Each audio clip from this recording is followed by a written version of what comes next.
Hello प्यारे बच्चों जिस टॉपिक का आपको बहुत इंतज़ार था उस टॉपिक तक पहुंच गए हम। Circular motion. बच्चों, सर्कुलर मोशन इसलिए बहुत ज़रूरी है क्योंकि एक तो ये रोटेटरी मोशन नाम का जो एक चैप्टर है उसकी फाउंडेशन पैदा करता है। दूसरा, अभी जो आपका पिछला टॉपिक था लॉज ऑफ मोशन का, फ्रिक्शन और लॉज ऑफ मोशन ही कह लो आप, उसका कुछ पार्ट है जो bending of cyclist, banking of road, बहुत सारी चीज़ें हैं जो यहाँ जाके कंप्लीट होता है फ्रिक्शन। ठीक है, वो पार्ट। और जो आपको सबसे इंपॉर्टेंट है कि रोटेटरी मोशन का फाउंडेशन है ये चैप्टर, तो इसको बहुत अच्छे से पढ़िए।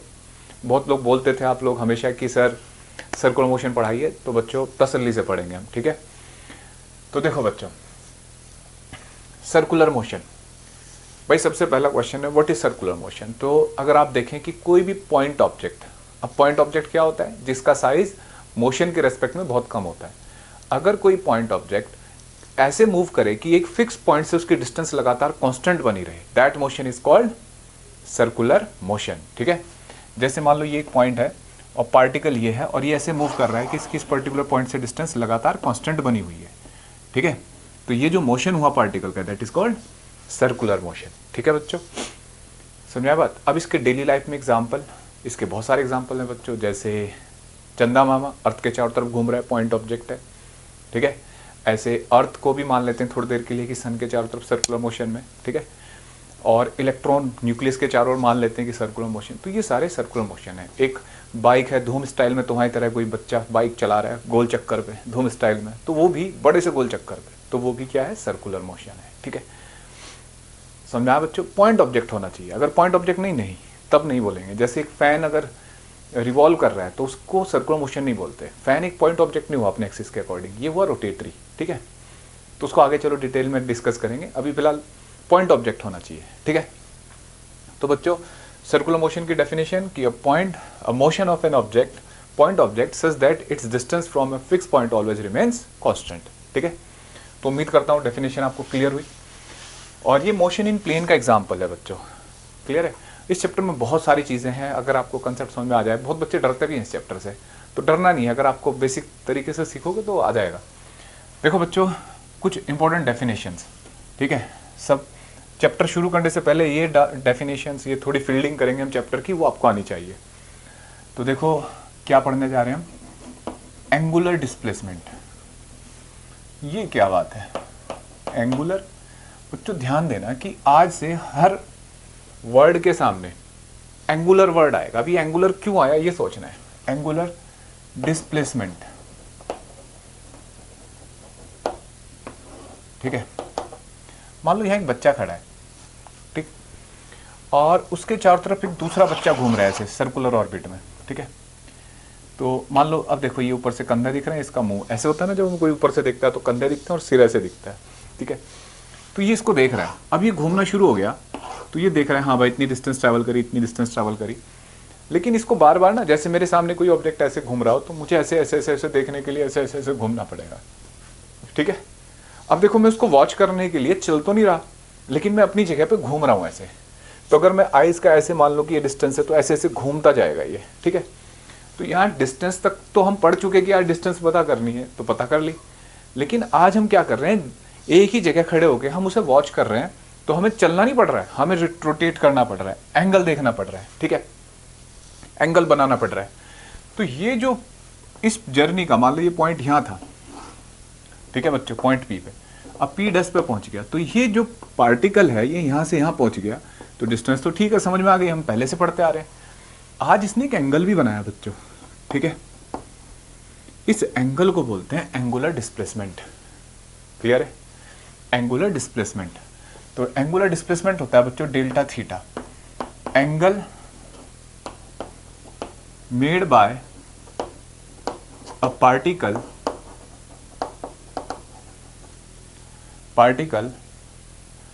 On the centre of circular motion. समझ रहे बच्चों, सर्कुलर मोशन, सीएम का मतलब यहाँ पे सर्कुलर मोशन। ठीक है, सेंटर ऑफ सर्कुलर मोशन पे जो एंगल बनाया है, ठीक है, डेल्टा थीटा इसको एंगल बोलते हैं। अब ये एक वेक्टर क्वांटिटी है नहीं, अब ये क्वेश्चन है ये वेक्टर या स्केलर है, तो देखो मैंने वेक्टर बनाया। बच्चे स्पेशल क्वांटिटी है, अगर ये स्मॉल वैल्यू है तो वेक्टर है, और बड़ी वैल्यू के लिए स्केलर है। ठीक है, अगर आपको लगता है कि सर ऐसा क्यों है, तो ये स्पेशल बदतमीज क्वांटिटी है। और यहाँ पे इधर उधर कोई वीडियो दिख रही होगी आपको, उस वीडियो को देख सकते हो, ठीक है। उसमें डिटेल मैंने समझा रखा है, हालांकि उस वीडियो को कोई देखता नहीं है, तो आप समझ सकते हो इस वीडियो से कि ये वेक्टर क्यों है और स्केलर क्यों है। अभी हमारा चैप्टर आगे बढ़ाने का टाइम है, तो इस बात पर ज़्यादा डिस्कस नहीं करेंगे, बस ध्यान रखना है कि ये स्मॉल में स्केलर है, सॉरी वेक्टर है, और बड़ी वैल्यू में ये क्या है, स्केलर। ऐसा यूनिट बच्चों इसकी एंगल है तो रेडियन हुआ, ठीक है। जब स्मॉल एंगल होगा तो डेल्टा थीटा की जगह डी थीटा भी लिख सकते हैं आप, तो ये एंगल हुआ। इसको ऐसे भी कह सकते हैं आप, इसकी डेफिनेशन ऐसे भी बोल सकते हैं कि ये देखो, अगर इसको ओरिजिन मान लें तो ये पोजीशन वेक्टर हुआ, ठीक है। तो पोजीशन वेक्टर ऐसे घूम रहा है ना, तो एंगल मेड बाय या एंगल स्वेप्ट बाय, स्वेप्ट मतलब झाड़ू लगाने वाला, स्वेप्ट बाय पोजीशन वेक्टर, ठीक है। स्वेप्ट बाय पोजीशन वेक्टर मतलब पोजीशन वेक्टर कितना एंगल घूम गया। क्लियर है बच्चों।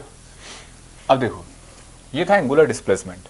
तो यानी कि हमें जैसे आज तक, अच्छा सर जो पहले पढ़ते थे वो कौन सा डिस्प्लेसमेंट हो गया, तो आज से वो जो पहले डिस्प्लेसमेंट आप पढ़ते थे उनको बोलेंगे लीनियर डिस्प्लेसमेंट, और ये कौन सा डिस्प्लेसमेंट है, एंगुलर। अब दो वर्ड डिफाइन हो गए, मतलब दो तरफ चल पड़ा चैप्टर। अगर पुराने जो डिस्प्लेसमेंट आप पढ़ते थे उनके आगे जो भी क्वांटिटी पढ़ते हैं, वेलोसिटी, एक्सेलरेशन, डिस्प्लेसमेंट, सबके आगे लीनियर वर्ड लगाओ, और डिस्प्लेसमेंट पढ़ रहे हो तो उनके आगे ये वाला चैप्टर में एंगुलर वर्ड आ जाएगा, ठीक है। अब देखो ऐसा यूनिट क्या है इसकी, क्या बताया मैंने, रेडियन, एंगल, ठीक है। अब दूसरी डेफिनेशन एंगुलर वेलोसिटी। हाँ, अभी क्वेश्चन ये भी आएगा सर इसकी डायरेक्शन किधर होगी फिर अगर ये वेक्टर है, तो अभी समझाऊंगा। एंगुलर वेलोसिटी बच्चों, एंगुलर वेलोसिटी एक नया सिंबल आया ओमेगा, ये होता है बच्चों ओमेगा, ठीक है, सिंबल का नाम होता है, W जैसा बनता है अल्फाबेट। ओमेगा क्या होता है, एंगुलर वेलोसिटी। अगर मैं आपसे पूछूं वेलोसिटी की डेफिनेशन बताओ, तो आप क्या बोलोगे, rate of change of position या rate of change of displacement, है ना। बिल्कुल ऐसे ही यहाँ पे डेफिनेशन अब हो गई साफ कि rate of change of angular velocity मतलब जैसे मान लो ये एक पार्टिकल है, ठीक है, ये ऐसे मूव कर रहा है, ये एंगल थीटा है, डेल्टा थीटा, और ये यहाँ से ऐसे जा रहा है आगे, ठीक। चलो अभी ऐसे करते हैं, जैसे पॉइंट है ये आगे की तरफ बढ़ रहा है, ठीक है। तो मान लो यहाँ पहुँच गया तो इसने एंगल इतना बढ़ाया, और आगे बढ़ा तो इतना एंगल स्वेप्ट किया, तो एंगल बढ़ता जा रहा है ना।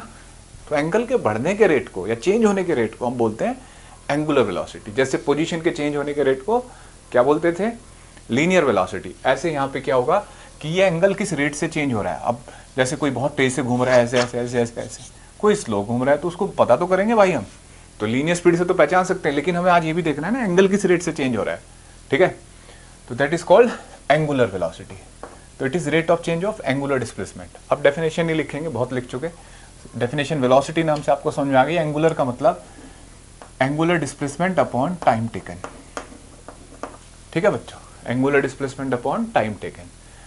लेकिन जैसे एंगुलर वेलोसिटी था, चलो मैं लिख देता हूँ यार, आप थोड़ा कहोगे सर कुछ बहुत एकदम बिगिनिंग है तो पढ़ लेते हैं, ऐसी बात नहीं है। It is rate of change of angular, बोलो बच्चों, एंगुलर डिस्प्लेसमेंट, ठीक है, एंगुलर डिस्प्लेसमेंट। और ऐसा ये एक वेक्टर क्वांटिटी है, और ऐसा यूनिट क्या होगी बच्चे इसकी, रेडियन पर सेकेंड, ठीक है, रेडियन पर सेकेंड इसकी यूनिट होगी। अब देखो बच्चों, अगर मान लो मैं ये सर्कुलर मोशन माना मैंने कि यहाँ से यहाँ जा रहा है, तो दो बातें होंगी, एक तो किसी इंस्टेंट पे और एक एवरेज, जैसे पहले पढ़ा था मोशन प्लेन में या 1D में। बिल्कुल यहाँ पे भी दो वैल्यू है, एवरेज, समझ रहे बच्चों, और इंस्टेंटेनियस। तो एवरेज वेलोसिटी होगी delta theta upon delta T, और इंस्टेंटेनियस होगी बच्चों D theta by D T, ठीक है, समझ में आया बच्चों। ये है रेडियन पर सेकेंड और ये भी रेडियन पर सेकेंड। अब ये आपको पता है कि limit delta t tends to 0, जैसे delta r by delta t d x by D t, बिल्कुल सेम धुन पे ऐसे ही लिखा गया है, ठीक है। अब ज़्यादा इतना मैथमेटिक्स लगाने की जरूरत नहीं है। अब डायरेक्शन की बात करते हैं बच्चों। ये जितनी भी क्वांटिटी है, angular velocity, angular displacement, angular acceleration भी आएगा अभी, इन सब की डायरेक्शन फाइंड करते हैं लेफ्ट हैंड फिंगर रूल से। ऐसे कोई रूल नहीं होता, राइट हैंड थंब रूल से। तो राइट हैंड थंब रूल क्या है, पहले राइट हैंड देखो अपना, फिर उसको ऐसे मोड़ दो, अंगूठा ऐसे रखो। तो जैसे अगर ये पार्टिकल ऐसे घूम रहा है एंटी क्लॉकवाइज, तो इसकी एंगुलर वेलोसिटी बाहर की तरफ आएगी, ठीक है। और क्लॉकवाइज घूम रहा है तो अंदर की तरफ। ये क्या बात है सर? अच्छा, अगर मैं आपसे एकदम ज़्यादा जल्दी बता दिया मैंने, मैं कहूँ ये पार्टिकल घूम रहा है बच्चों, ठीक है, और आपसे कहूँ कि इसकी एंगुलर वेलोसिटी की डायरेक्शन बताओ, आपको बोलूँ कि एक तो क्लॉकवाइज एक एंटी क्लॉकवाइज, कौन सा ऑप्शन सही है? तो आपको लगेगा सर एंटी क्लॉकवाइज, लेकिन नहीं। ये जो एंगुलर पैरामीटर होते हैं बच्चों, इनकी डायरेक्शन स्पेशल तरीके से पता करते हैं। ये स्पेशल क्वांटिटी है, पता करी जाती है डायरेक्शन कैसे? राइट हैंड थंब रूल से। ये एक्सियल वेक्टर है, याद करो, जो वेक्टर पढ़ाया तो बोला था एक एक्सियल वेक्टर होते हैं, जिनको अगले चैप्टर में सिखाऊंगा। तो ये एक्सियल वेक्टर है और इनकी डायरेक्शन वेक्टर एक्सिस के लॉन्ग होती है, जो घूमने का एक्सिस ऐसे घूम रहे हैं ना, तो ये एक्सिस है, ठीक है। तो एक्सियल वेक्टर, तो ये सारे एक्सियल वेक्टर हैं। और अभी फिलहाल अगर ये ऐसे घूम रहा है तो इसकी डायरेक्शन क्या होगी बच्चों? जेड होता है ना ऐसे, तो आउटवर्ड, ठीक है, जेड के लॉन्ग होगी, इधर की तरफ होगा ओमेगा की डायरेक्शन, बाहर की तरफ। अगर ये क्लॉकवाइज घूम रहा होता तो एक्सिस ऐसे होता ना, तो फिर इनवर्ड। अब जैसे आपका पंखा ऐसे घूमता है, ठीक है, तो पंखे की एंगुलर वेलोसिटी की डायरेक्शन पूछूं मैं आपसे, तो आप ऐसे करोगे डाउनवर्ड, ठीक है। समझ में आया? मतलब घूमते नहीं कि एंटी क्लॉकवाइज क्लॉकवाइज, एक्सिस के लॉन्ग देखना होता है। तो ये एक्सिस के लॉन्ग होगी वेलोसिटी की डायरेक्शन। क्लियर है बच्चों? अब देखो, ठीक, ये एंगुलर वेलोसिटी हुआ, इसके बाद एंगुलर एक्सीलरेशन।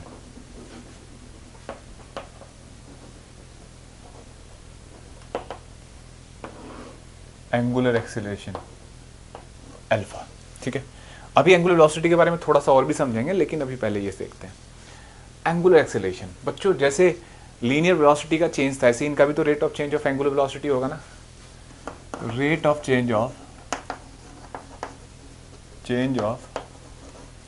एंगुलर वेलोसिटी,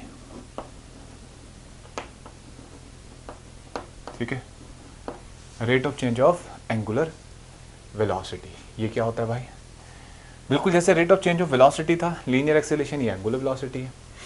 इसको देखो बच्चों, जैसे आपने ये बनाया, यहाँ पे भी अगर एक होता है कि कांस्टेंट स्पीड से घूम रहा है ना, लेकिन ऐसे घूम रहा है, देखो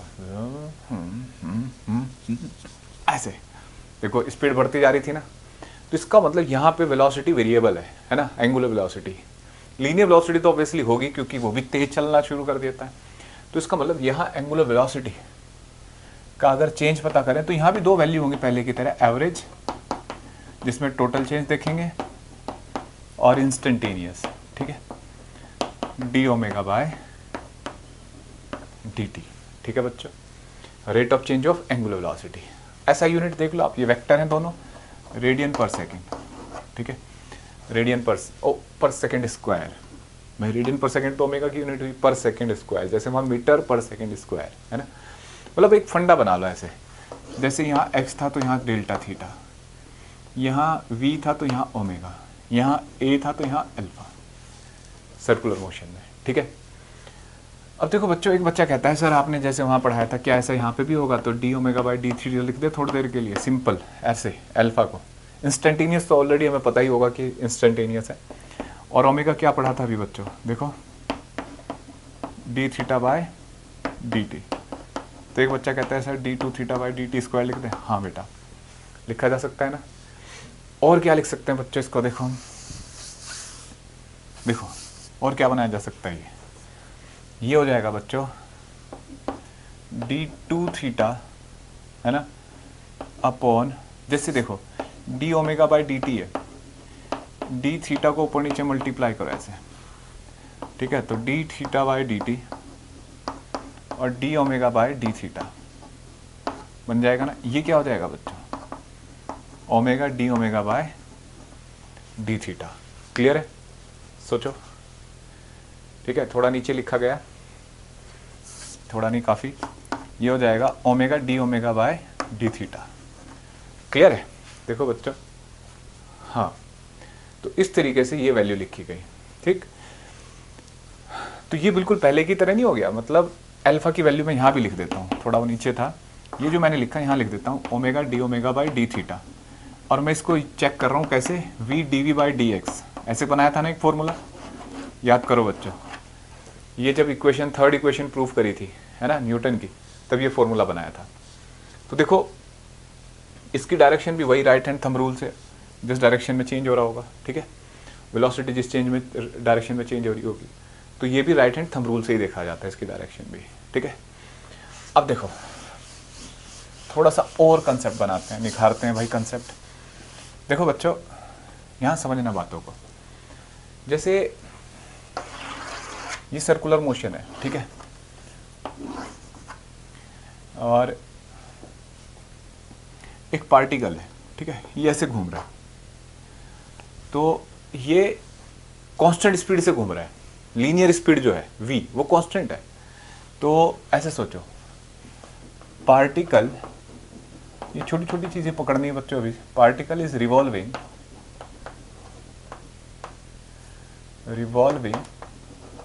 with constant speed v। Angular speed के बारे में नहीं बता रहा हूं मैं अभी, बस कांस्टेंट स्पीड से घूम रहा है, जैसे हमारे चंदा मामा, ठीक है, इलेक्ट्रॉन कांस्टेंट स्पीड से घूमता है, ये मान के चल रहे हैं अभी। कुछ और चीजें भी हैं इलेक्ट्रॉन के बारे में, कुछ ज्यादा सीरियसली मत लेना कि इलेक्ट्रॉन कांस्टेंट स्पीड से, बहुत कुछ है वहां, लेकिन अभी हम यही मानते हैं बेसिक क्लासेस में कि इलेक्ट्रॉन कांस्टेंट स्पीड से घूम रहा है, ठीक है। ये कांस्टेंट स्पीड से घूम रहा है, तो ये हर बार इक्वल टाइम लेगा ना चक्कर काटने का, सोचो बच्चों, और एक चक्कर काटने में कितना एंगल बनाएगा, बोलो, एक चक्कर काटने में कितना एंगल बनाएगा, 2 पाई।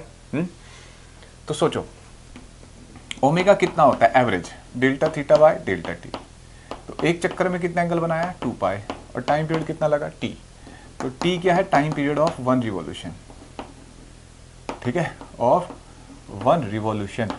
बच्चों एक भी कंसेप्ट छूट जाता है ना बच्चों से तो हिलते नहीं है क्वेश्चन फिर उससे, तो इसलिए हर चीज समझनी है। ये एक रिवॉल्यूशन का टाइम है बच्चों, समझ रहे हो, एक रिवॉल्यूशन का। यहाँ एक वर्ड होता है बच्चों फ्रीक्वेंसी, सुना होगा आपने, है ना, फ्रीक्वेंसी। फ्रीक्वेंसी होती है बच्चों हर्ट्ज में, ये क्या होता है, और सेकंड इनवर्स,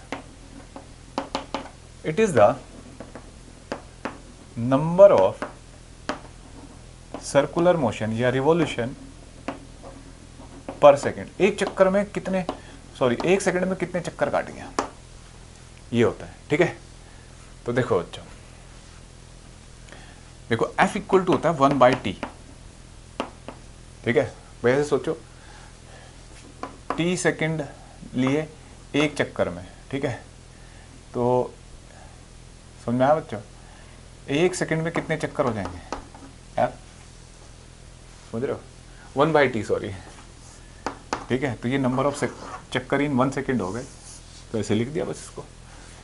तो नंबर ऑफ रिवॉल्यूशन पर सेकंड, तो इसको आरपीएम भी बोलते हैं बच्चा, ठीक है। अब साइकिल पर सेकंड भी बोलते हैं, वो सॉरी आरपीएस, रिवॉल्यूशन पर सेकंड, राउंड पर सेकंड, और साइकिल पर सेकंड, सीपीएस, ठीक है, कितने सारे नाम हो सकते हैं। कई बार क्या होता है बच्चों, ऐसे लिखा होता है आरपीएम, आरपीएम का मतलब होता है रिवॉल्यूशन पर मिनट, क्या होता है, रिवॉल्यूशन पर मिनट, और हमें ऐसा यूनिट में पढ़ना होता है क्वेश्चन, तो हम आरपीएम को आरपीएस में कन्वर्ट करेंगे, कैसे,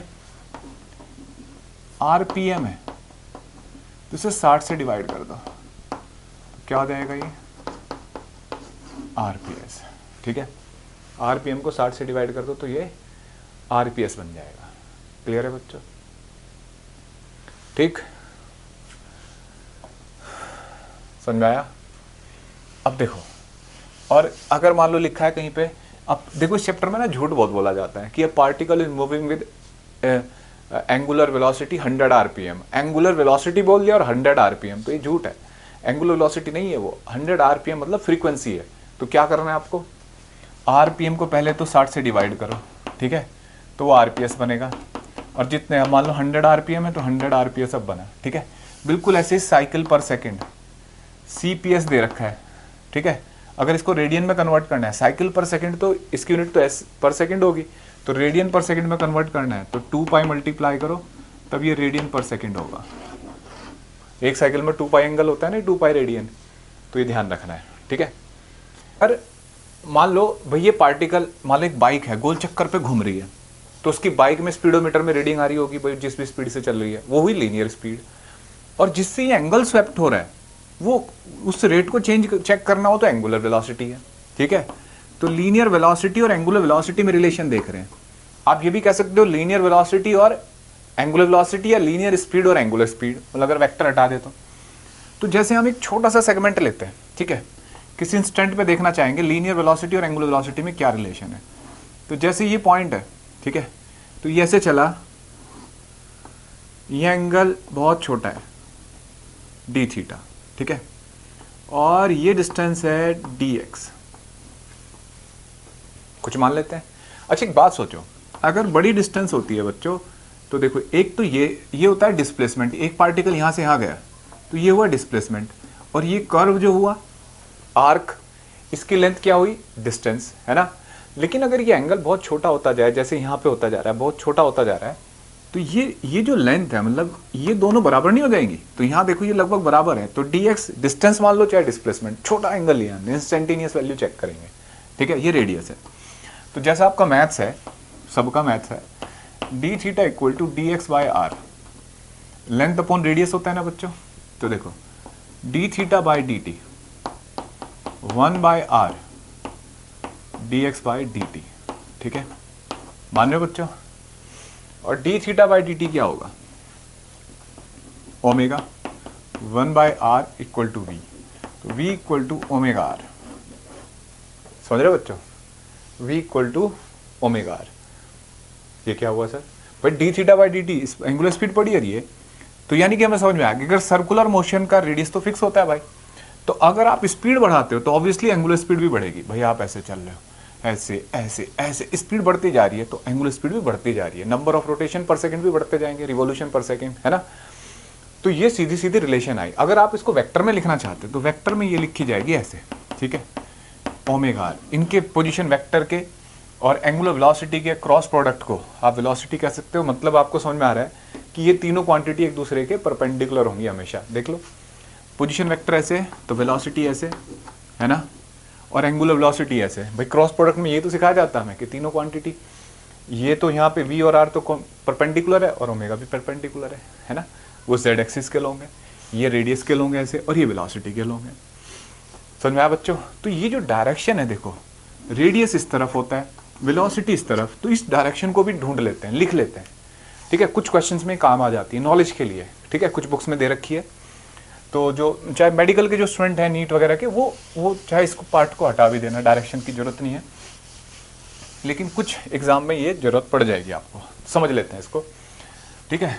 radial and tangential direction, radial and tangential direction. देखो बच्चों ये बहुत इंपॉर्टेंट डायरेक्शंस में से हैं, रेडियल और टेंजेंशियल। देखो जैसे ये सर्कुलर मोशन है, ठीक है, और ये कोई पॉइंट ले लो ऐसे, थोड़ा सही नहीं बना, ऐसे ये पॉइंट, ठीक, इसका पोजीशन वेक्टर वेक्टर आर है ऐसे, ठीक है, ये ओ है।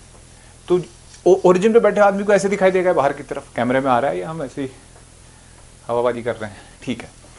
तो देखो अब ये डायरेक्शन भी तो होगी ना, इसका भी तो कोई डायरेक्शन यूनिट वेक्टर होगा, तो मैं से आर कैप मान रहा हूँ, ये एंगल थीटा है बच्चों, रेडियस वेक्टर है मान लो ये आर वेक्टर, तो इसका मैग्नीट्यूड कितना होगा बच्चों, आर होगा नहीं होगा। हम क्या देखने जा रहे हैं, आर कैप की वैल्यू फाइंड करने जा रहे हैं थीटा के टर्म में। ऐसी एक टेंजेंशियल डायरेक्शन फाइंड कर लेंगे, ताकि जब भी जो क्वांटिटी रेडियस के लॉन्ग होगी उसे ये मल्टीप्लाई कर देंगे डायरेक्शन उसके मैग्नीट्यूड में, जो टेंजेंट के लॉन्ग होगी उसमें टेंजेंट की डायरेक्शन मल्टीप्लाई कर देंगे, ठीक है। अब देखो ये आर कैप है ना, देखो बच्चों और समझो बच्चों, ये सोचो इस पॉइंट का नाम P है, तो ये डिस्टेंस कितनी होती है, P cos थीटा, ओ R cos थीटा, जानते हो ना सब, और ये R sin थीटा, ठीक है। वेक्टर में बहुत सिखाया बच्चों आपको, तो R वेक्टर को क्या लिखते हैं, R cos theta I cap R sin theta J cap, ऐसे लिख सकते हैं ना। देखो अगर मैं आपसे कहूं कि आर कैप बताओ, तो बच्चों vector r upon vector r upon magnitude of r vector लिख सकते हैं ना। देखो बच्चों r cos theta i cap r sine theta j cap upon r, ठीक है, ऐसे लिख सकते हैं। तो देखो क्या बनाइए, cos theta i cap sine theta j cap, ये डायरेक्शन अलोंग क्या आया बच्चों, रेडियल, ठीक है, ये रेडियल डायरेक्शन बन गई। बिल्कुल ऐसे ही आपको हमें फाइंड करना है टेंजेंशियल डायरेक्शन, ये ठीक। कैसे पता करें, तो देखो ये समझ में आ गया ना बच्चों, वेक्टर अपॉन मैग्नीट्यूड होता है ना डायरेक्शन, वही वेक्टर आर इक्वल टू किसी भी वेक्टर को मैग्नीट्यूड इनटू डायरेक्शन लिखा जाता है सीधे सीधे।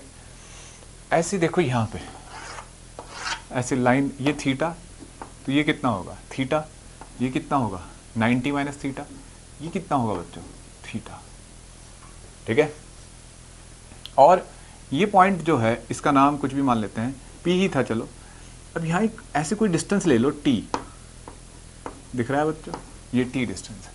तो देखो अगर इसका टी वेक्टर बनाया जाए, है ना, तो इस तरफ इसका कंपोनेंट कितना होगा इस डायरेक्शन में, टी कॉस थीटा, और इस तरफ इसका कंपोनेंट कितना होगा टी साइन थीटा। मानते हो ऐसे ही ना। तो टी कॉस थीटा किधर होगा जे कैप में, है ना, और टी साइन थीटा बोलो बच्चों माइनस आई कैप में, ठीक है। अब देखो टी वेक्टर अपॉन मैग्नीट्यूड क्या होता है बच्चों, डायरेक्शन होती है ना, तो cos theta j cap minus sine theta i cap. बच्चों ये डायरेक्शन आ गई, कौन सी डायरेक्शन, टेंजेंशियल। जैसे अगर लीनियर वेलोसिटी जो होती है पार्टिकल की, मैं कहूँ पार्टिकल स्पीड v से चल रहा है, उसकी वेलोसिटी लिखो किसी टाइम पे, तो आप क्या लिखोगे v इंटू टी कैप, है ना, वो स्पीड इंटू डायरेक्शन। तो ये फायदा हो जाता है इस डायरेक्शन समझने का। क्लियर, समझ में आ गया ना। ये vector T cos theta T sine theta, ये इधर माइनस आई कैप में, ये जे कैप में, और टी कैप ये डायरेक्शन हो गई इधर की तरफ टेंजेंट के लॉन्ग, ठीक है। कोई बैकवर्ड होगा तो माइनस टी कैप हो जाएगा। क्लियर है बच्चों। तो देखो अब बच्चों हमने ये डायरेक्शन सीख ली, अब हम इस लायक हो गए कि अब हम सर्कुलर मोशन की थोड़ी सी बातों को आगे बढ़ाएं, ठीक है। तो देखो बच्चों सर्कुलर मोशन दो तरीके का होता है बच्चों, सर्कुलर मोशन दो तरीके का होता है। कैसा, बोलो बच्चों, uniform circular motion, uniform circular motion और नॉन यूनिफॉर्म सर्कुलर मोशन, ठीक है। देखो पहले बहुत ध्यान से सीखना, ये 15-20 मिनट आपको इस बात को समझने में लगेंगे कि यूनिफॉर्म नॉन यूनिफॉर्म में बेसिक अंतर क्या है, ठीक है। कोई जल्दी नहीं है, हमें ऑनलाइन है, वीडियो है, देखते रहो, है ना। तो बहुत आराम से समझाऊंगा बच्चों ये, क्योंकि ये अगर चैप्टर आपको नहीं आते तो बेकार है, फिर आगे कुछ चैप्टर समझ में नहीं आने वाला। रोटेटरी मोशन तो बस तसल्ली से सीखना। देखो जैसे यूनिफॉर्म सर्कुलर मोशन, ये रेडियस में ऐसे स्पीड से घूम रहा है कोई पार्टिकल, ठीक है, v स्पीड है, ठीक है, मैं कह रहा हूँ भाई स्पीड है, डायरेक्शन भूल जाओ कि जिस स्पीड से घूम रहा है पार्टिकल वो v है। नॉन यूनिफॉर्म में भी ऐसे कह देते हैं ये रेडियस r है, ये स्पीड v से घूम रहा है, ये भी स्पीड है। बच्चों यूनिफॉर्म मोशन होता है सर्कुलर मोशन अगर स्पीड कांस्टेंट है, ठीक है। अगर स्पीड कांस्टेंट है ना तो यूनिफॉर्म सर्कुलर मोशन है, बात खत्म। उसके बाद क्या होता होगा हमें नहीं पता। सबसे इंपॉर्टेंट जरूरी चीज स्पीड कांस्टेंट होनी चाहिए, और इसमें स्पीड क्या होती है बच्चों, वेरिएबल, ठीक है। बाकी क्वांटिटी वेलोसिटी का क्या होता है क्या नहीं होता, बहुत सारी चीजें मैच कर जाती हैं, लेकिन ये दोनों बिल्कुल डिफरेंट चीज हैं। दोनों में सबसे बड़ा डिफरेंस स्पीड पे। इसका एग्जांपल है जैसे मून, भाई आज का मून और हमसे 10,000 साल पहले 20,000 साल पहले भी मून इसी स्पीड से घूमता था ना, ऐसे तो नहीं अब थोड़ा फास्ट हो गया स्लो हो गया। तो यूनिफॉर्म सर्कुलर मोशन है मून का रिवोल्यूशन। ये स्पीड वेरिएबल वाला, जैसे गोल चक्कर पे घूम रहे हो आप, ऐसे ऐसे स्पीड बढ़ा दी फिर स्लो कर ली, तो ये ऐसे जिसमें सर्कुलर मोशन नॉन यूनिफॉर्म हो, मतलब स्पीड वेरिएबल हो। जैसे पंखे पे फैन के ऊपर एक पॉइंट ले लो, और फैन को ऑन करो तो वो स्पीड बढ़ाएगा, धीरे धीरे धीरे धीरे धीरे स्पीड बढ़ा, वो नॉन यूनिफॉर्म है। और फैन बहुत पहले से चल रहा है, उस पर कोई पॉइंट सोचो, उसका सर्कुलर मोशन, पंखे के ऊपर कोई पॉइंट है, पंखे के बारे में नहीं बात करें, पंखा तो रोटेटरी है, पंखे के ऊपर कोई पॉइंट है, तो वो क्या कर रहा होगा, यूनिफॉर्म सर्कुलर मोशन, क्योंकि वो तो यूनिफॉर्म स्पीड से चलना शुरू करता है पंखा थोड़ी देर बाद। समझ में आया? तो सबसे बड़ा डिफरेंस स्पीड का है। अब बाकी चीजें समझते हैं। देखो बच्चों, स्पीड कांस्टेंट है, क्या वेलोसिटी, वेलोसिटी देखो बच्चों, वेलोसिटी होती है v vector, that is variable. क्यों सर? बच्चों वेलोसिटी वेरिएबल क्यों है? क्योंकि डायरेक्शन बदल रही है। वेलोसिटी मैग्नीट्यूड और डायरेक्शन दोनों पे डिपेंड करती है। तो वेलोसिटी इसलिए वेरिएबल है क्योंकि डायरेक्शन बदलेगी हर पॉइंट पे, पहले यहाँ, फिर यहाँ, फिर यहाँ, फिर वहाँ, ऐसे। ठीक है, समझ में आ गया बच्चों? लेकिन इसका जो मैग्नीट्यूड है वो कांस्टेंट है। ठीक है, मैग्नीट्यूड क्या है बच्चों? इसका कांस्टेंट है। अब देखो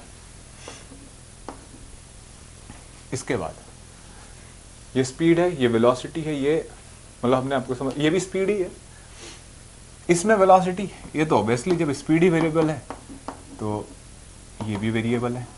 ठीक है, अच्छा यहाँ मैग्नीट्यूड कांस्टेंट है, यहाँ मैग्नीट्यूड भी वेरिएबल है। ठीक है बच्चों, और ये क्यों, किस वजह से कांस्टेंट है?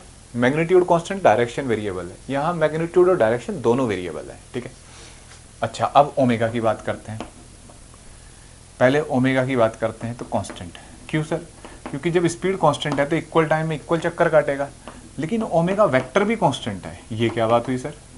सर डायरेक्शन नहीं बदलनी चाहिए। देखो बच्चों, यहाँ स्पेशल बात है, जैसे ये तो वेरिएबल थी वेलोसिटी, लीनियर वेलोसिटी, लेकिन एंगुलर वेलोसिटी कांस्टेंट है। क्यों? डायरेक्शन का असर क्यों नहीं आया? सोचो, ये ऐसे घूम रहे हैं तो इसकी डायरेक्शन किधर होगी? ओमेगा, बाहर की तरफ। कितनी तेज घुमाओ, हमेशा बाहर की तरफ रहना है ना उसको, तो उसकी डायरेक्शन तो फिक्स हो गई। तो इसका मतलब यहाँ डायरेक्शन वेलोसिटी कौन से वाली? एंगुलर वेलोसिटी यहाँ कांस्टेंट होती है। ठीक है, और लीनियर वेलोसिटी वेरिएबल होती है। समझ में आ गया बच्चों? है ना रायता कुछ? वो भी डायरेक्शन की वजह से, लीनियर वेलोसिटी भी। और ये इसमें omega and both vector omega both are variable. ठीक है, बोथ आर वेरिएबल। समझ में आ गया बच्चों? सबसे पहले ये दिमाग में डाल दो, क्या एक्सेलरेशन होता होगा? हाँ, जब एक्सेलरेशन, जब वेलोसिटी वेरिएबल है तो डायरेक्शन तो बदल ही रही है, तो यहाँ पे भी एक्सेलरेशन होता होगा, यहाँ पे भी, क्योंकि डायरेक्शन चेंज हो रही है बच्चों दोनों में ही, तो एक्सेलरेशन तो होता होगा। अब हम एक्सेलरेशन की बात करने जा रहे हैं। ठीक है, फिर एक्सेलरेशन अगर आपको समझ में आ गया अभी 10 मिनट के अंदर, तो आधा चैप्टर तो यहीं समाप्त हो जाता है। ठीक है, तो एक्सेलरेशन को बहुत तमीज से समझना है। अब मैं अभी डेरिवेशन के चक्कर में नहीं पढ़ूंगा, डेरिवेशन के चक्कर में पड़ गया तो आपको कंसेप्ट नहीं पड़ेगा, समझ में आएगा। ठीक है, तो डेरिवेशन भी दिखाऊंगा, लेकिन पहले थ्योरेटिकल बातें समझाता हूँ कुछ। ठीक, जैसे मान लो ये सर्कुलर मोशन हो रहा है बच्चों। ठीक है, ऐसे कोई पार्टिकल यहाँ पे मान लो, ठीक, ऐसे। अब सोचो एक बात, सबसे पहले ये सोचो कि यार सर्कुलर मोशन हो रहा है तो उसे किसी आदमी ने, मतलब किसी फोर्स ने मजबूर कर रखा है कि वो घूमता रहे। अब आप सोचो, जैसे ग्रेविटेशनल, ये मून का सर्कुलर मोशन है, तो मून पे ग्रेविटेशनल फोर्स लग रहा है जिससे बंधा हुआ है। ठीक है, पत्थर में रस्सी बांध के घुमाते हो आप, रस्सी टूट जाए तो घूमेगा नहीं। इलेक्ट्रॉन न्यूक्लियस के चारों तरफ घूम रहा है, पॉजिटिव चार्ज की वजह से फोर्स लग रहा है, तो इसका मतलब जितने भी मोशन हो रहे हैं यहाँ एक फोर्स है, और वो फोर्स स्पीड नहीं दे रहा, वो फोर्स डायरेक्शन बदलता है। अगर ग्रेविटेशन से फोर्स से स्पीड मिलती तो भाई मून तेज चलता या स्लो चलता, वो तो उतनी स्पीड से घूम रहा है, इसका मतलब स्पीड पे कोई असर नहीं डाल रहा है, वो डायरेक्शन पे असर डाल रहा है। तो डायरेक्शन बदलने का काम करता है ये फोर्स। ठीक है, उसको बोलते हैं सेंट्रीपिटल फोर्स। ठीक है, तो हम अभी फोर्स तक ना जाके पहले एक्सेलरेशन सोच रहे हैं, यानी कि एक एक्सेलरेशन हमेशा सर्कुलर मोशन के अंदर एक एक्सेलरेशन होता है जो हमेशा टुवर्ड्स द सेंटर होता है। ठीक है, ये एक्सेलरेशन है जो हमेशा टुवर्ड्स द सेंटर होगा, और इसका काम है केवल डायरेक्शन बदलना। ये स्पीड नहीं बदलता, ये डायरेक्शन बदलता है। ठीक है, दूसरा एक्सेलरेशन है जो ऑप्शनल है, वो है टेंजेंशियल एक्सेलरेशन। ये हमेशा टेंजेंट के अलोंग होता है बच्चों। ठीक है, ये हमेशा क्या होता है? टेंजेंट के अलोंग। ये एंगल मान लो हमने थीटा लिख दिया, फर्क नहीं पड़ता इस बात से थीटा लिखो ना लिखो। तो नेट, ये क्या है सर? ये टेंजेंशियल, इसका काम है स्पीड को बदलना, डायरेक्शन को। अगर टेंजेंट के अलोंग कोई फोर्स लग रहा होगा तभी तो आएगा ये, तो फोर्स ऐसे स्पीड बढ़ाएगा। मान लो अगर ये लग रहा हो तो स्पीड बढ़ती जाएगी, या अगर पीछे की तरफ है तो घटती जाएगी। तो दो एक्सेलरेशन हो सकते हैं सर्कुलर मोशन में, एक टेंजेंशियल और एक सेंट्रीपिटल, ठीक है। तो नेट एक्सेलरेशन अगर आपको लिखना है, नेट, देखना बच्चों कोई जल्दी नहीं है, अभी बहुत क्वेश्चन दिमाग में आएंगे तुम्हारे। नेट एक्सेलरेशन, जब मैंने पहली बार सर्कुलर मोशन पढ़ा था तो कई महीने तक मेरे दिमाग में बहुत सारे कंफ्यूजन रहे थे। वो सारे कंफ्यूजन और सारे क्लियर हो सकते हैं अगर आप थोड़ा ध्यान से देखो। ये 90 डिग्री पे है, तो नेट एक्सेलरेशन होगा बच्चों AC vector plus AT vector, ठीक है। Centripetal plus tangential. थोड़ा यहाँ भी जो आपने मेहनत की थी उसको भी समझा देता हूँ। ये रेडियल डायरेक्शन थी ना, और ये टेंजेंशियल। तो अगर इसको ऐसे लिखना हो तो AC होता है माइनस R कैप, और AT जो डायरेक्शन होती है अगर मैग्नीट्यूड देखें तो T कैप, ऐसे भी लिख सकते हो आप, ठीक है। समझा बच्चों, ये रेडियल डायरेक्शन अंदर की तरफ है तो R कैप तो बाहर की तरफ होता है तो माइनस, और टेंजेंटिकल होंगे तो ये, ठीक है। अभी फिलहाल मैं इसको मिटा देता हूँ, फिलहाल इसी की जरूरत है, मतलब इसको लिख सकते हैं ऐसे। तो देखो अब इसको हटा लेते हैं, सिंपल रहने देते हैं। देखो ये नेट एक्सेलरेशन है, ठीक है। अगर मैग्नीट्यूड लिखना हो एक्सेलरेशन का, क्या आएगा बच्चों, अंडर रूट, दोनों परपेंडिकुलर है ना, magnitude of AC upon plus magnitude of AT का होल स्क्वायर, ठीक है। और ये 90 डिग्री पे है, समझ रहे हो बच्चों, इस तरीके से। अब ये A हुआ नेट एक्सेलरेशन, इन दोनों का रिजल्टेंट कुछ ऐसे जाएगा, क्लियर। नेट एक्सेलरेशन कुछ ऐसे जाएगा भाई। अब देखो बच्चों, अगर मैं उसकी वैल्यू पूछूं आपसे कि कितना एंगल होगा, तो ये अल्फा लिख लो, ये भी क्वेश्चन में पूछा जाता है कई बार, 10 अल्फा। तो थोड़ा सा मैथ्स हो आपके पास, थोड़ा क्या पूरा मैथ्स है, AC यहाँ बना लो ऐसे, तो 10 अल्फा इक्वल टू क्या होगा, AC बाय AT। बस ध्यान रखना ये नेट एक्सेलरेशन है टेंजेंट से, अगर इधर से अल्फा लोगे तो वो AT बाई AC होगा। तो ये चीज़ आप गौर कर लेना, कई बार इस एंगल को पूछ लेता है कि नेट एक्सेलरेशन है किस तरफ, तो टेंजेंट से अल्फा एंगल पे है तो अल्फा हमने यहाँ से पता कर लिया, ठीक है। अब बच्चों देखो, वेयर AC इज, अब बहुत इंपॉर्टेंट बात शुरू हो गई, सेंट्रीपिटल एक्सेलरेशन। इसका कोई कॉज होगा, कोई फोर्स होगा, लेकिन उसकी बात नहीं कर रहे हैं। सेंट्रीपिटल एक्सेलरेशन, और ये होता है बच्चों, ये क्या होता है, अगर इसके मैग्नीट्यूड की बात करें V square by R, sir ये कहाँ से आया, तो इसको डिराइव करते हैं। अभी डेरिवेशन पे दिमाग नहीं खपाएंगे ज़्यादा, पहले इसको समझ लो कि हाँ भाई होता है, ये आ जाएगा कहीं फॉर्मूले से। और V की जगह अगर मैं ओमेगा आर रखूँ, भी सिखाया था ना आपको, V equal to omega R, तो V equal to omega R का whole square, radius small r लिखा है हमने ऐसे, ठीक है। तो ये हो जाएगा omega square R square upon R, तो ये हो जाएगा बच्चों AC equal to omega square R, ठीक है। समझाया बच्चों, ये ओमेगा स्क्वायर R, ये सेंट्रीपिटल एक्सेलरेशन है, सेंट्रीपिटल एक्सेलरेशन, ठीक है। सेंट्रीपिटल एक्सेलरेशन बच्चों V स्क्वायर बाई R भी लिख सकते हो, ओमेगा स्क्वायर R, ये आपकी जरूरत है जब जैसा जो डाटा दे रखा होगा। ये एक्सेलरेशन एसेंशियल है, इसके बिना सर्कुलर मोशन नहीं हो सकता, मतलब कोई सर्कुलर मोशन हो रहा है तो सेंट्रीपिटल एक्सेलरेशन के बिना नहीं हो सकता, ठीक है। ये एसेंशियल कंडीशन है, चाहे यूनिफॉर्म, चाहे जैसा भी सर्कुलर मोशन, किसी भी पार्टिकल का सर्कुलर मोशन है तो ये होगा ही होगा, ठीक है। मतलब सेंटर की तरफ एक एक्सेलरेशन होगा ही होगा पार्टिकल के पास। इसके बाद tangential acceleration,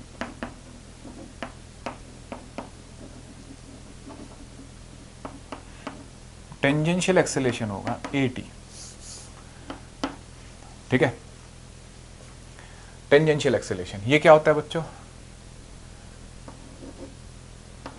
dV by dt। बच्चों देखो मजेदार बात बताता हूँ, टेंजेंट के अलॉन्ग होने वाला एक्सेलरेशन टेंजेंशियल। आपने एक्सेलरेशन की डेफिनेशन क्या पढ़ी है आज तक, यही पढ़ा है ना, rate of change of velocity. आज कुछ नया मिल रहा है, ये होता है बच्चों rate of change of speed, rate of change of speed. Sir ये क्या बात है, rate of change of velocity होता था भाई, ये एक नया एक्सेलरेशन है, ये केवल मैग्नीट्यूड को ही होता है तब। मतलब एक बाइक कांस्टेंट स्पीड से चल रही है, उसमें बाइक में आ रहा है 20 किलोमीटर पर आवर, वो गोल चक्कर पे घूम रही है, तो उसके पास नहीं है सेंट्रीपिटल। सेंट्रीपिटल है जब उसकी स्पीड ओडोमीटर में स्पीड कम ज़्यादा हो रही है, सॉरी ओडोमीटर नहीं, स्पीडोमीटर में कम ज़्यादा हो रही है, इसका मतलब तब ये टेंजेंशियल है। और ये होता है बच्चों, थोड़ी जगह कम है मेरे हिसाब से यहाँ, तो मैं यहाँ लिख देता हूँ, ठीक है। A t equal to d v by D t, मतलब देखो ये v नहीं है, मतलब देखो यहाँ पे ऐसे बताना, अच्छा जरा बहुत ध्यान से सुनना इन बातों को। देखो ये है क्या, क्या ये बात इसके बराबर है, ये बात और ये बात बराबर है? ये भी अपने आप में क्वेश्चन है, बहुत बढ़िया बच्चों। देखो ये वेलोसिटी का मैग्नीट्यूड है, तो ये स्पीड है, तो ये rate of change of speed हुआ, और ये क्या हुआ, rate of change of velocity का मैग्नीट्यूड हुआ, ठीक है। Rate of change of velocity का मैग्नीट्यूड हुआ ये वाला, तो दोनों अलग बात है ना, तो rate of change of speed हुआ ये।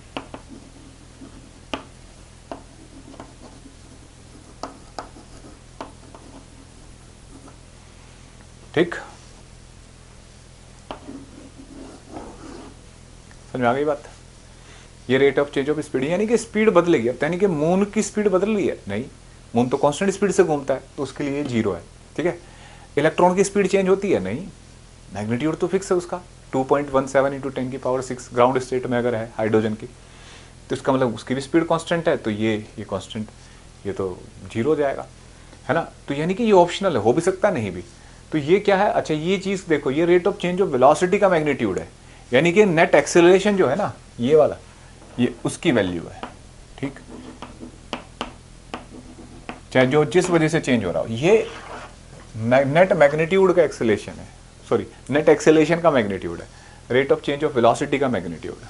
क्लियर है? तो देखो अब बढ़ते हैं बच्चों आगे। अब यहां हमें समझ में आ गया कि यार दो एक्सेलेरेशन, एक एक्सेलेरेशन है v²/r और एक है at इक्वल टू कितना बच्चों, बोलो, dv/dt है ना, सेंट्रीपिटल। अब dv/dt को क्या कुछ और भी बना सकते हैं? तो देखो अभी तुम पढ़ के आओ कि v होता है सर ω/r, ठीक है, तो at हो जाएगा r dω/dt, ठीक है बच्चों, तो r इक्वल टू अल्फा हो जाएगा ये, ठीक। 8 dω/dt क्या होता है, dω/dt अल्फा, तो at इक्वल टू आ गया अल्फा r, समझ रहे हो बच्चों, at equal to alpha r।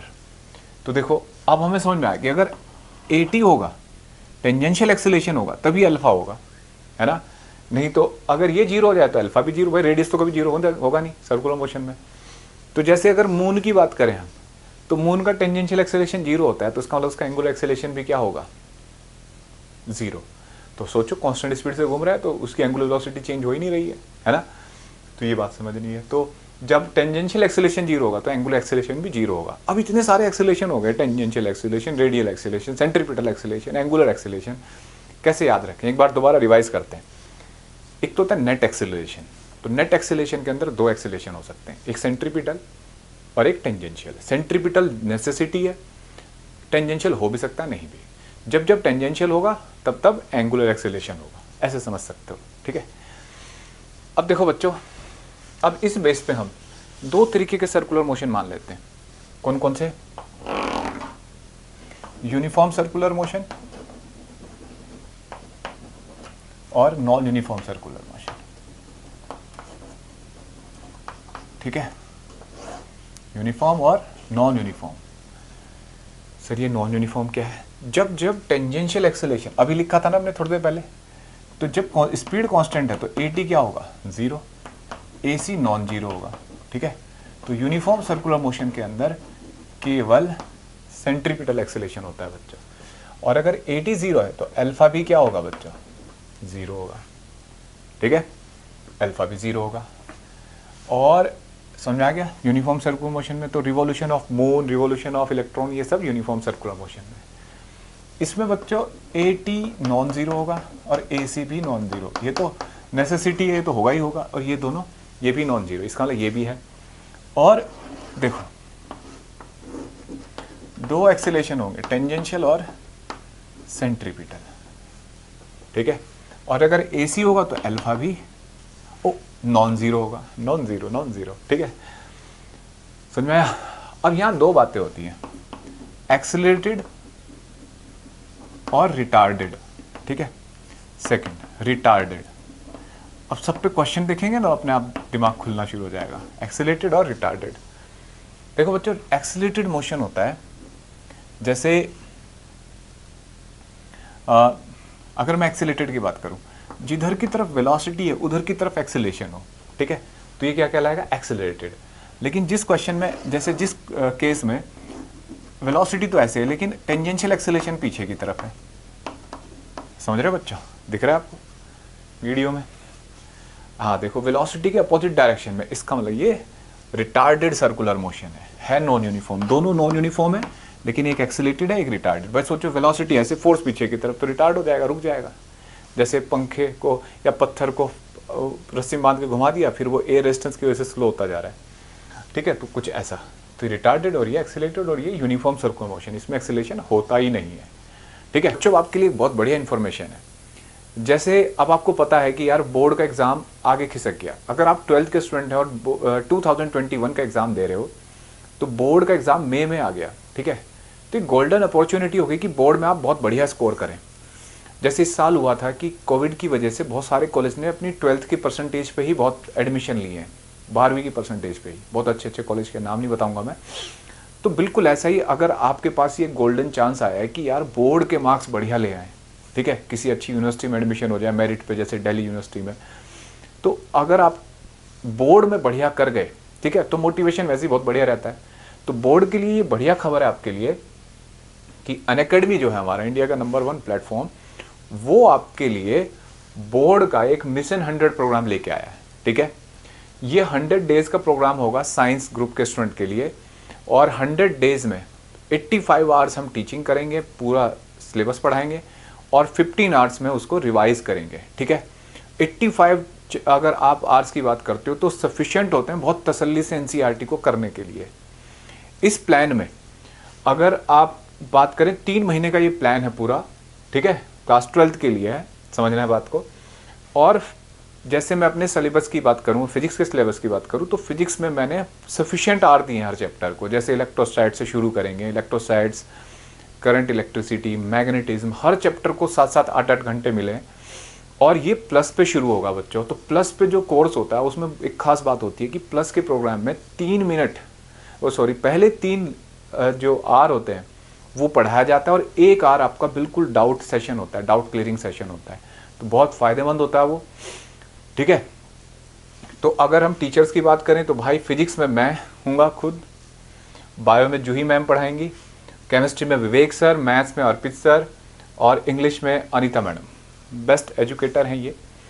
और ये हमारी टीम जो इस पूरी क्लास चलेगी, इसमें regular session Monday to Friday class हुआ करेगी, ठीक है। प्लस पे है ये क्लास, और प्लस के आपको और भी बहुत फ़ायदे पता होंगे कि प्लस पे अगर क्लास चलती है तो हम जो सब्जेक्टिव टेस्ट सीरीज होती है वो लेते हैं, प्लस असाइनमेंट आपको मिलते हैं, तो बेनिफिट बहुत सारे हैं उसके, ठीक है। और जैसे एक डाउट की बताया मैंने आपको, डाउट भी एमसीक्यू टेस्ट सीरीज है, वो फ्री है आपके लिए। तो ये आप प्लस पे आप ज्वाइन कर सकते हो। और देखिए 3 महीने का प्लान है, 3 महीने का कम से कम अगर आप प्लान ले लेते हैं तो पूरा क्रैश कोर्स आपका पूरा हो जाएगा। और इसमें फैकल्टी, अगर आपको जो भी आपको मैंने पिछली वीडियो में बताए थे, अगर आपको इसमें डिस्काउंट चाहिए होता है तो उज्ज्वल के 10 आप डाल सकते हो रेफरल कोड। ये फैकल्टी रेफरल कोड होता है और इससे 10% डिस्काउंट मिल जाता है बच्चों, ठीक है। जो भी आपका प्राइस आ रहा होगा, तो आपको करना क्या है कि आपको अनअकैडमी का ऐप डाउनलोड करना है और उसमें ये इसके थ्रू पेमेंट करना है। जब ये रेफरल कोड मांगेगा इसे डाल देना, डिस्काउंट मिल जाएगा, ठीक है। तो एक अच्छा प्लान है, इसके लिए आप जाके प्रोफाइल पे चेक भी कर सकते हैं, और मैंने यूट्यूब पे बहुत जगह डाल भी रखी है इसकी पोस्ट, तो इसको समझ सकते हो, ठीक है। तो लग के देखो मैंने क्या किया बच्चों, पहले आपको कंसेप्ट पढ़ा दिया, और अभी तक मैंने प्रूफ नहीं बताया कि ये AC = V² कहाँ से आया, ठीक है ना। अब अभी इस पर ध्यान देंगे। अभी हम ध्यान देंगे बच्चों, पहले न्यूमेरिकल करते हैं यूनिफॉर्म सर्कुलर मोशन का, ठीक है, और फिर इस फॉर्मूले को डिराइव कर लेते हैं। पहले एक क्वेश्चन करते हैं ताकि आपके दिमाग में क्लियर कंसेप्ट बने, ठीक है। तो जैसे क्वेश्चन है, a particle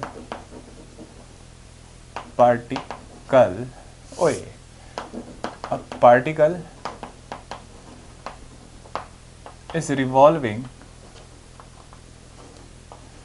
in a circle of radius 2 metre with help of a string, ठीक है, with 600 RPM, ठीक है, मतलब 600 राउंड पर मिनट के हिसाब से घूम रहा है, ठीक। फर्स्ट फाइंड, देखो कितनी चीजें बतानी है। अच्छा, अगर कुछ बोल दिया कि 600 RPM फिक्स है तो इसका मतलब यूनिफॉर्म सर्कुलर मोशन है। फाइंड टाइम पीरियड, समझ रहे हो बच्चों। सेकेंड, पहला टाइम पीरियड बताया, दूसरा फ्रीक्वेंसी, ठीक है, फ्रीक्वेंसी, एंगुलर स्पीड और वेलोसिटी भी बोल सकते हैं, एंगुलर वेलोसिटी, ठीक है। Fourth, linear speed. सर सारी बात पूछोगे? हाँ, सारी बात पूछेंगे भाई। Fourth, fifth, centripetal acceleration, tangential acceleration और एंगुलर एक्सीलेशन, ठीक है। समझ में आया बात? इतनी बातें पूछी हैं, कर लेते हैं सॉल्व। देखो बच्चों, जैसे सबसे पहले पूछा है टाइम पीरियड, ठीक है। आपको बताया यार 600 RPM दे रखा है, तो 600 RPM राउंड पर मिनट है, ठीक है। तो ये फ्रीक्वेंसी होती है बच्चों, 600 RPM। तो हम इसको क्या करेंगे बच्चों, 600 को 60 से डिवाइड कर दो, ठीक है। तो क्या आ गया, ये RPS आ गया, है ना, रिवोल्यूशन पर सेकेंड। तो 10 RPS या राउंड पर सेकेंड या हर्ट्स, है ना। दूसरी इसकी यूनिट हर्ट्स भी होती है बच्चों, हर्ट्स सुना होगा आपने 9th-10th क्लास में। तो फ्रीक्वेंसी आ गई, तो चलो हमने सेकंड पार्ट पहले सॉल्व कर लिया, ये सेकंड हो गया। फर्स्ट क्या है बच्चों, टाइम पीरियड 1/f, तो 1/10 सेकेंड, ठीक है बच्चों, ये टाइम पीरियड आ गया। अब क्या पूछा है, थर्ड, वही थर्ड फोर्थ, ये थर्ड है। एंगुलर स्पीड, तो ओमेगा 2π/t, तो 2π/t कितना हो जाएगा, 1/10, कितना हो जाएगा बच्चों, 40π, ठीक है, रेडियन पर सेकेंड, ये आ गया। अब देखो linear speed, v = omega r, ठीक है बच्चों। ओमेगा कितना होगा, 40π, r कितना है, r देखना, रेडियस 2 मीटर इंटू 2, 80π, समझ रहे बच्चों, 80π, क्लियर। ये आ गया इतने मीटर पर सेकेंड। पहले चेक कर लो कहीं गलती तो नहीं करी मैंने। टाइम पीरियड 1/10, 40π, ठीक है, और v = ओमेगा r, तो ओमेगा इंटू 80π मीटर पर सेकेंड। पाई की वैल्यू रख सकते हो बच्चों। अब ये आ गया। इसके बाद बच्चों पूछा है लीनियर स्पीड पता लग गई। सेंट्रीपिटल एक्सीलेशन, सेंट्रीपिटल एक्सीलेशन कितना पढ़ा है मैंने, v²/r, ठीक है। तो v कितना है, 80π का होल स्क्वायर बाय r2, ठीक है। तो ये हो जाएगा 6400π² तो 3200 भाई, बाकी आप सॉल्व करना, मीटर पर सेकेंड स्क्वायर, ठीक है। अच्छा, अब ये कांस्टेंट स्पीड से घूम रहा है देखो, तो टेंजेंशियल एक्सीलेशन पूछा है, तो टेंजेंशियल एक्सीलेशन बच्चों क्या होगा, 0 होगा, नहीं तो यूनिफॉर्म सर्कुलर मोशन हुआ। और एंगुलर एक्सीलेशन ये भी 0, ठीक है, एंगुलर एक्सीलेशन भी 0 आ गया, क्योंकि कांस्टेंट स्पीड से घूम रहा है। कांस्टेंट स्पीड वाला यूनिफॉर्म सर्कुलर मोशन होता है। अब यहाँ क्वेश्चन आता है बच्चों, क्या क्वेश्चन आता है कि अगर मैं आपसे कहूँ कि इसका जो एक्सेलरेशन है, ये सेंट्रीपिटल एक्सीलेशन है, is it a constant vector. बड़ा पेट क्वेश्चन है ये। Centripetal acceleration is a constant vector और वेरिएबल, बताओ। तो आपके दिमाग में चलेगा सर कांस्टेंट है क्योंकि मैग्नीट्यूड फिक्स है। नहीं, it is a variable vector. कैसे, जब ये यहाँ पे होगा पार्टिकल ऐसे घूम रहा हो तो सेंट्रीपिटल ऐसे होगा, जब ये यहाँ होगा ऐसे, तो सेंट्रीपिटल भी तो अपनी डायरेक्शन बदल रहा है बच्चों, पहले ऐसे फिर ऐसे फिर ऐसे, ऐसे ऐसे डायरेक्शन बदल रहा है। तो इसका मतलब it is not a constant vector. Clear है। तो ये अब एक कांस्टेंट वेक्टर नहीं है। देखो बच्चों, नेक्स्ट पॉइंट,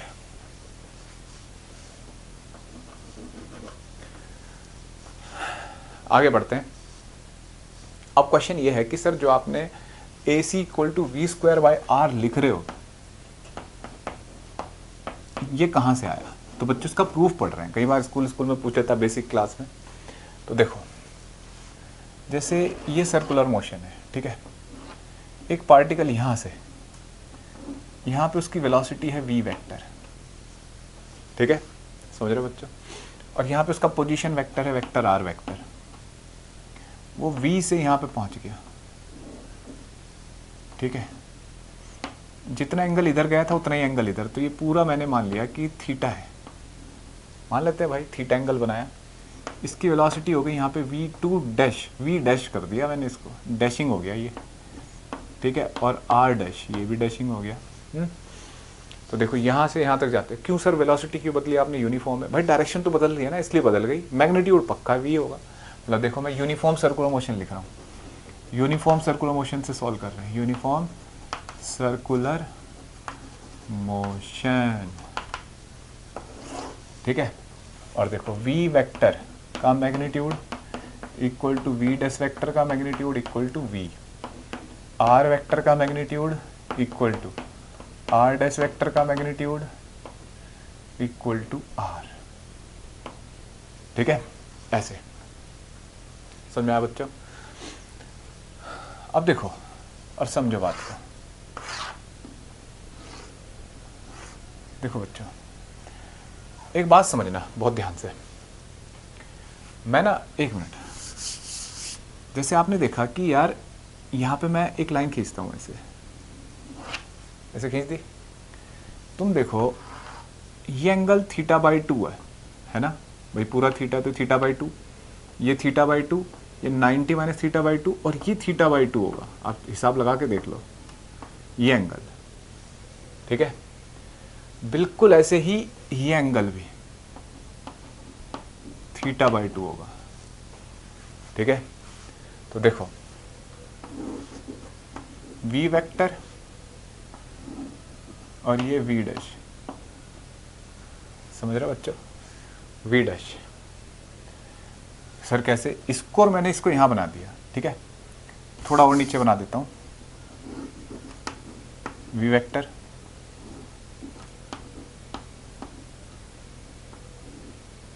देखो ये ऐसे बना बच्चों, और ये मैंने लिख दिया डेल्टा v, सर क्यों लिख दिया आपने? देखते हैं अभी, ठीक है, और मैं कह रहा हूं देखो ये थीटा वर्टिकल से ये एंगल थीटा, ये थीटा, तो ये पूरा थीटा नहीं हो गया बच्चों, है ना? तो ध्यान से देखना बच्चों, ये O, इसका नाम रखो P, इसका नाम M, ठीक है, तो OPM जो है, देखो ध्यान से, ये वाला जो ट्रायंगल है, ये वाला ट्रायंगल है, ये और ये, ठीक है, ये दोनों ट्रायंगल सिमिलर होंगे बच्चों। हैप्पी लोहड़ी, मैं बोल नहीं पाया था, अभी आपको आवाज़ आ रही है ना बैकग्राउंड में, गाने वाने चल रहे हैं, आपकी क्लास ख़त्म करके मैं भी मनाऊंगा, ठीक है, बहुत अच्छे से मनाओ बच्चों, बहुत अच्छा फेस्टिवल है। देखो अब और देखो समझो, तो ये ट्रायंगल है बच्चों, और इसको नाम रख लेते हैं MNO, P हो गया, RST कर देते हैं यार, नाम ही तो रखने, ठीक है, कुछ भी रख सकते हो। देखो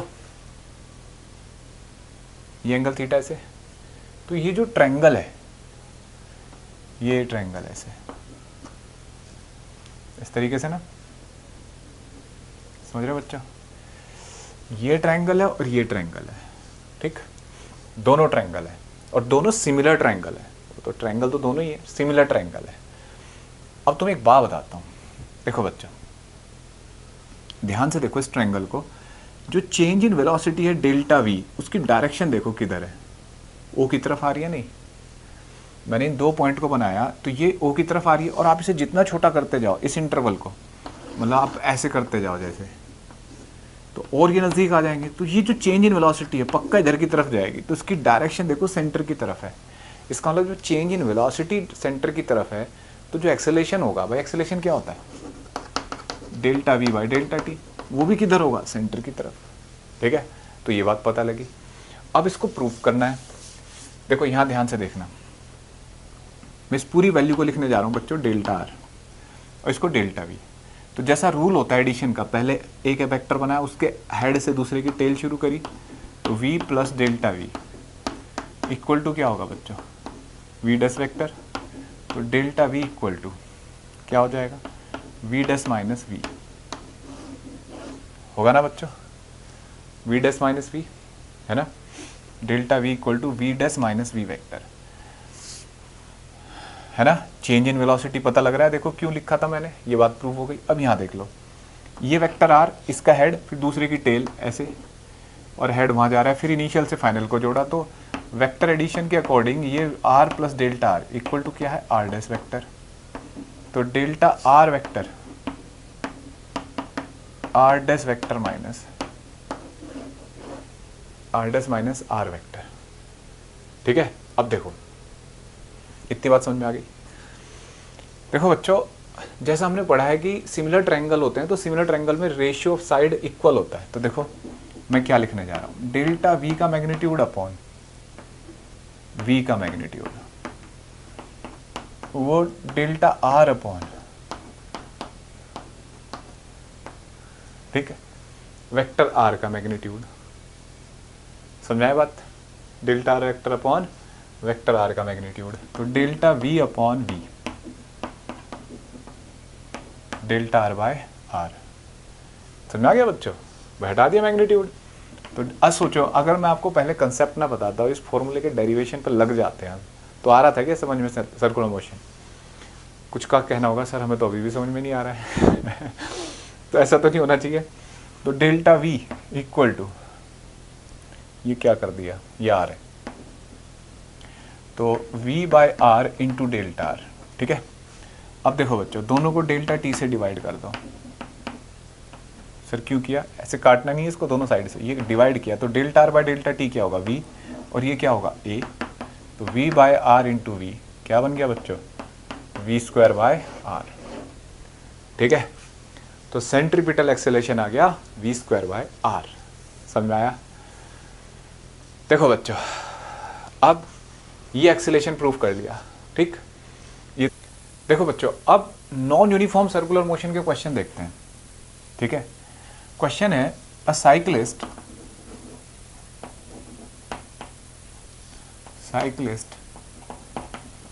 is approaching a turn, a circular turn of radius, ऐसा क्वेश्चन आपकी टेक्स्ट बुक में भी एनसीईआरटी में भी, radius 100 metre with the speed of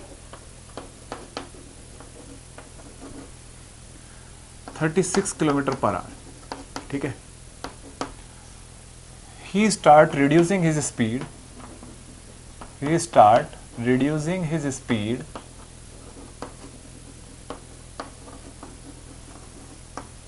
with the rate of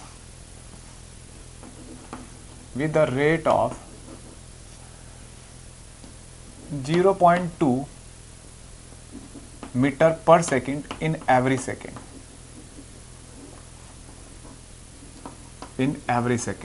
ठीक है, जैसे उस ट्रैक पे अप्रोच करता है, इस रेट से स्पीड घटानी शुरू कर देता है। ठीक है, फाइंड द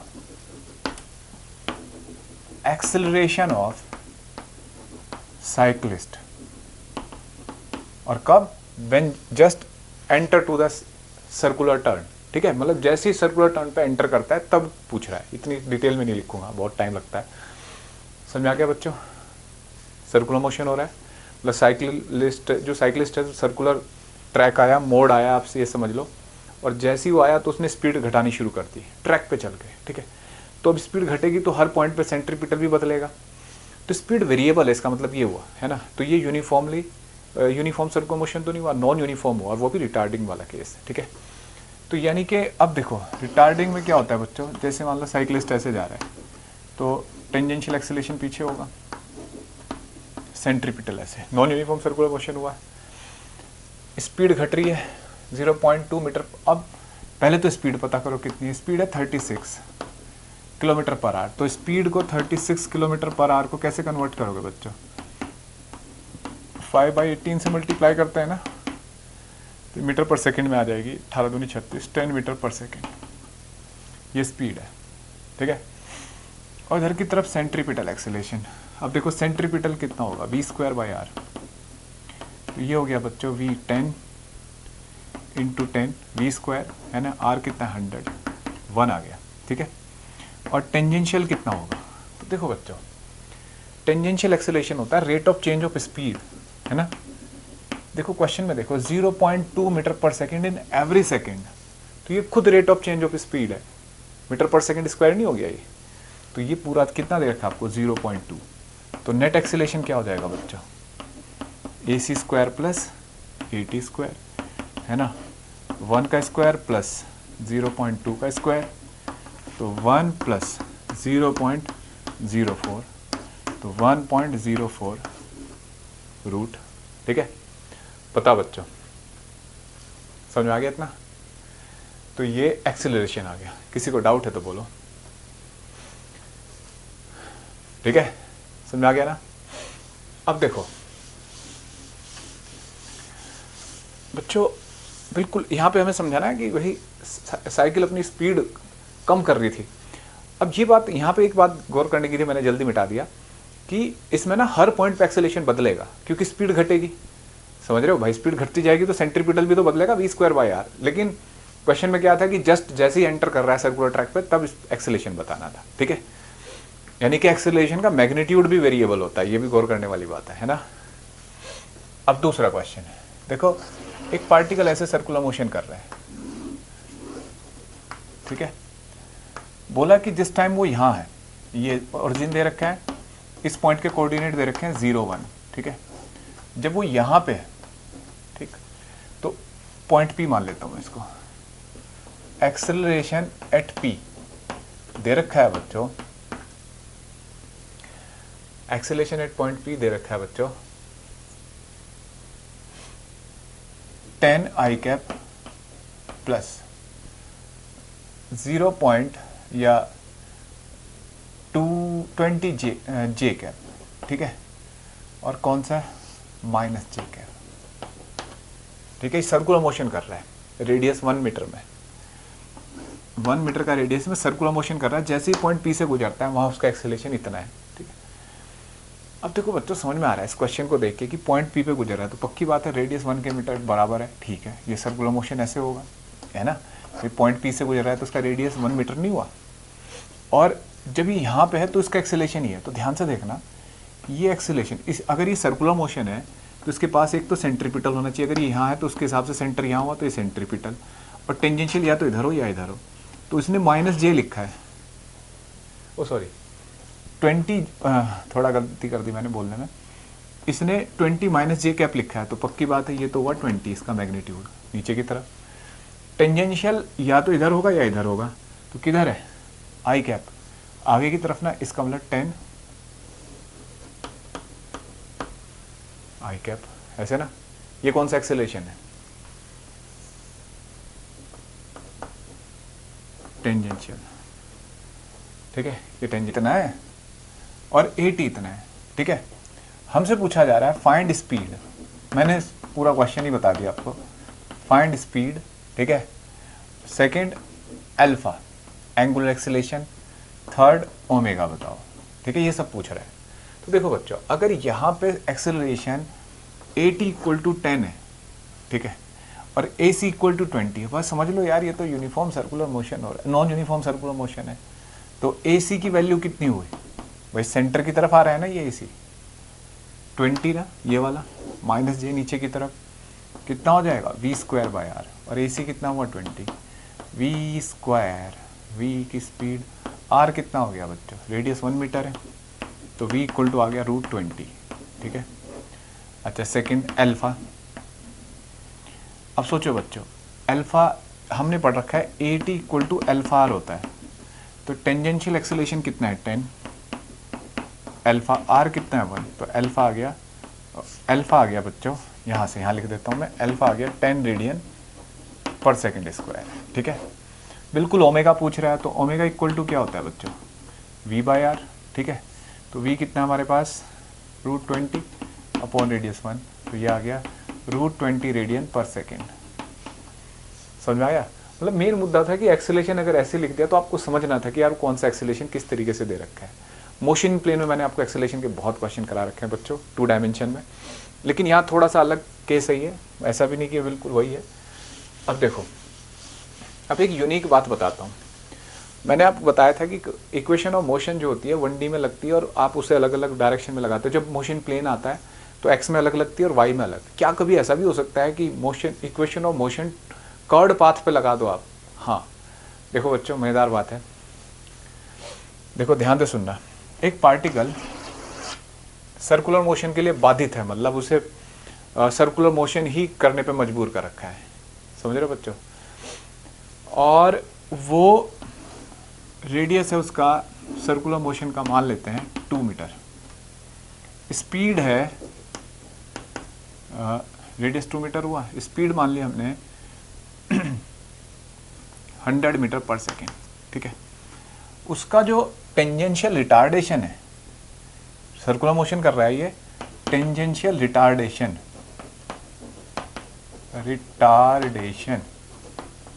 वो है बच्चों 4 मीटर पर सेकेंड स्क्वायर, मतलब 1 सेकेंड में 4 मीटर अपनी रिड्यूस करता है स्पीड, ठीक है।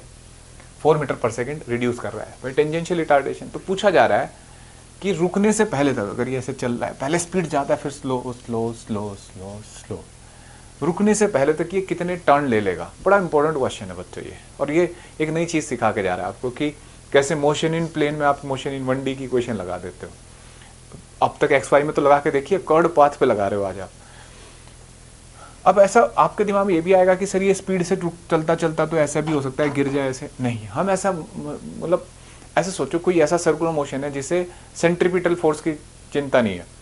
जैसे ऐसे सोचो हमने टेबल पे ना एक ग्रूव बनाया, ड्रिल कर दिया, ऐसे खोखला कर दिया लकड़ी के टेबल को ऐसे सर्कल में, ठीक है, और उसमें कंचे को फेंक दिया, कंचा समझते हो, मार्बल, उसको फेंक दिया तो वो थोड़ी देर घूमता घूमता घूमता घूमता रुकेगा ना, सर्कल में ही घूमेगा, रेडियस आर में ही रुकेगा, स्पायरल तो नहीं करेगा ना। मतलब ये चीज़ आपको समझनी है कि ये रुकेगा यहीं पे कहीं पे, ठीक है। तो सेंट्रीपिटल के बारे में सोचना और कौन से फोर्स इसके लिए रिस्पॉन्सिबल है वो नहीं समझना, ठीक है, क्योंकि ये सब अगली क्लासेस का काम है। ये यहाँ पे बहुत मज़ेदार चीज़ है। तो फाइंड द क्वेश्चन है, find the number of revolution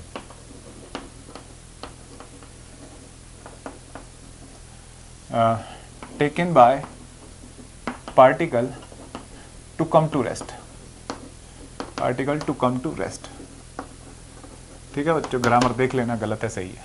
अब सोचो जो एक्सेलेरेशन होता है ना टेंजेंट, ध्यान देना बच्चों, ये भले ही तुम्हें 2 डायमेंशन मोशन दिख रहा है, टेंजेंशियल एक्सेलेरेशन हमेशा वेलोसिटी के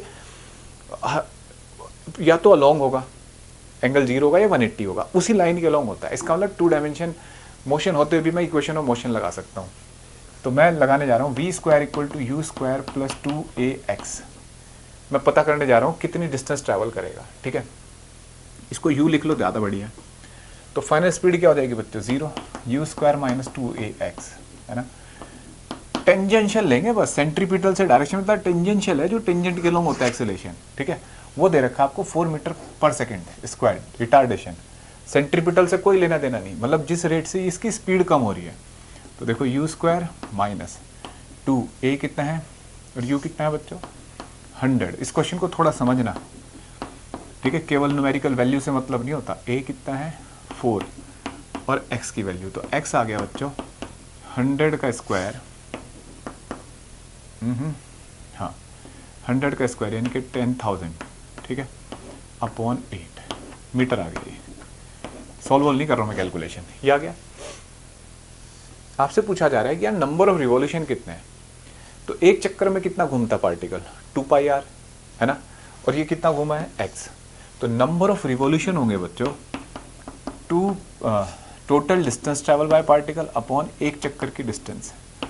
तो x कितना है? 1000 बाय 8 अपॉन 2, पाई की वैल्यू पाई रख लो थोड़ी देर के लिए, और r की जगह रेडियस रख दो 2, ठीक है। ये नंबर ऑफ रिवॉल्यूशन आ गए रुकने तक। तो एक प्यारा सा क्वेश्चन था जिसमें आपको ये समझ में आया कि यार 2 डायमेंशन में भी इक्वेशन ऑफ मोशन लगा सकते हैं। इसके थोड़े पहलवान क्वेश्चन भी मिलेंगे आगे चल कर आपको, जब फ्रिक्शन पूछूंगा मैं ऐसे, ठीक है, फ्रिक्शन डाल देंगे इसमें। तो मतलब ये बड़ा अच्छा क्वेश्चन है, बेसिक एकदम। अब ध्यान से सुनना बच्चों, आज की क्लास में बच्चों मैंने आपको बिल्कुल बेसिक सर्कुलर मोशन का कंसेप्ट सिखाया कि सर्कुलर मोशन क्या होता है, uniform circular motion, non uniform, उसके एक्सेलरेशन, उसकी वेलोसिटी, उसकी एंगुलर वेलोसिटी और डेरिवेशन जो बेसिक थे। अगली क्लास में हम सेंट्रीपिटल फोर्स, सेंट्रीफ्यूगल फोर्स और इसका पूरा मैकेनिक्स, ठीक है, जो बहुत मतलब मुश्किल वाला पार्ट होता है, लेकिन अगर आपको ये कंसेप्चुअल पार्ट सही से समझ में आ गया तो मुश्किल वाला भी बड़ा ईजी हो जाता है, ठीक है। तो अगली क्लास इसकी फाइनल क्लास होगी, बड़ी क्लास होगी, लेकिन तसल्ली से उसमें सारी चीज़ें समझ में आ जाएंगी। आज के इस चैप्टर को, इतने पार्ट को आप बहुत अच्छे से पढ़ो, 2-3 बार रीड करो, NCERT है, जो भी आपकी बुक है अच्छी बुक है, ठीक है। बाय बच्चों, हैप्पी लोहड़ी।